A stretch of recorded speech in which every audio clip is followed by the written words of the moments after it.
نہیں کریں گے، اس لیے کہ انہیں پتہ ہے کہ ہم نے آخرت کے لیے کیا بھیجا۔ لیکن جی پہلا حکم آ گیا یا ایھا الذین آمنوا کہہ کے، پہلی آیت قرآن پاک کی پہلے سپارے میں پہلی آیت جس میں اللہ نے کہا یا ایھا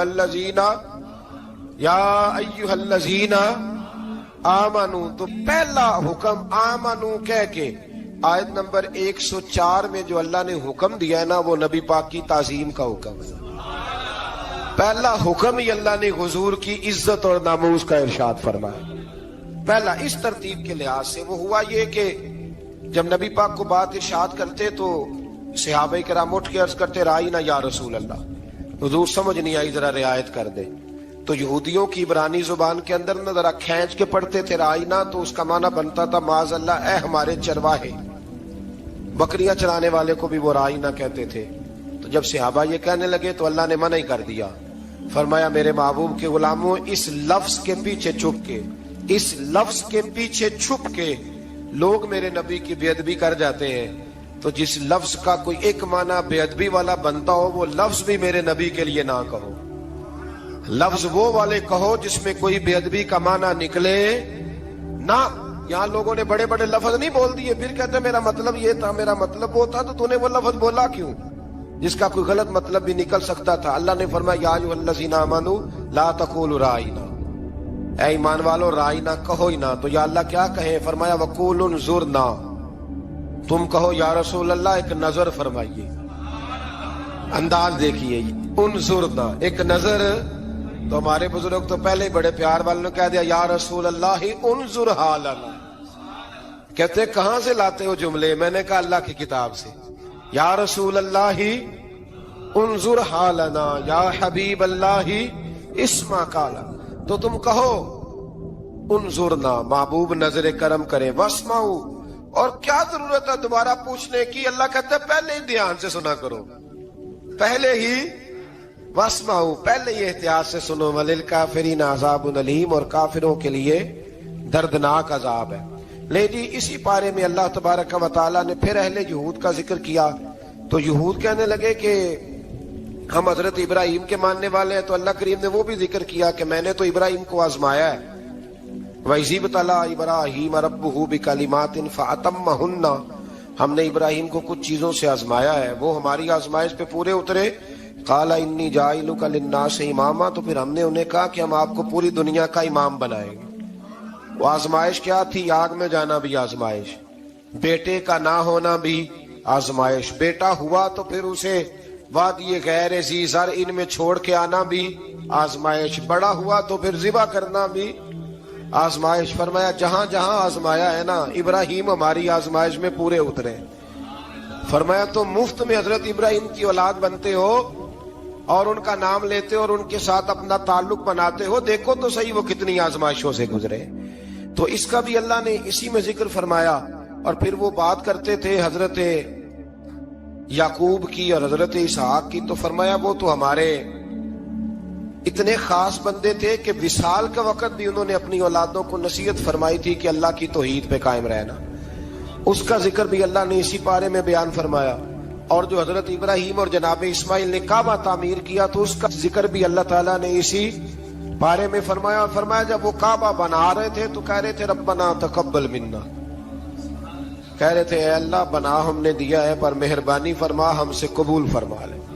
تو جو آیہ کریمہ آخر میں عرض کرنا چاہتا ہوں اس پر بھی تھوڑی توجہ فرمائیں گے تو بات بڑی نکھر کے باہر آئے گی۔ یہ 16ویں رکوع کے اندر اللہ نے پھر یہود کا اور عیسائیت کا ذکر فرمایا، تو اللہ کریم نے ایک بات ارشاد فرمائی، یہودیوں کے ہاں جب کوئی بچہ پیدا ہوتا تھا پیلے رنگ کے ساتھ اس کو رنگتے تھے، یا کوئی خاص رنگ تھا ان کا، بچہ پیدا ہوتا تو اس پر وہ رنگ چڑھاتے کہ یہ جی ہمارے مذہب کا رنگ ہے۔ ہمارے ہاں بھی رسمیں ہیں نا اپنی اپنی، معاذ اللہ اپنی اپنی نہیں ہونی چاہیے، اللہ رسول کا حکم ہونا چاہیے۔ تو یہودیوں کے ہاں بچہ پیدا ہوتا تو ایک خاص رنگ چڑھاتے، عیسائیوں کے ہاں پیدا ہوتا تو وہ بھی ایک خاص رنگ چڑھاتے۔ تو مسلمانوں کے ہاں بچے پیدا ہوئے تو انہوں نے بھی توجہ کی کہ یہ کیا ہو رہا ہے، تو رب کریم نے فرمایا صبغۃ اللہ، رنگ اللہ کا ہی ہے، ومن احسن من اللہ صبغہ، اور فرمایا اللہ کے رنگ سے زیادہ خوبصورت کس کا رنگ ہو سکتا ہے؟ اللہ کا رنگ کیا ہے؟ لا الہ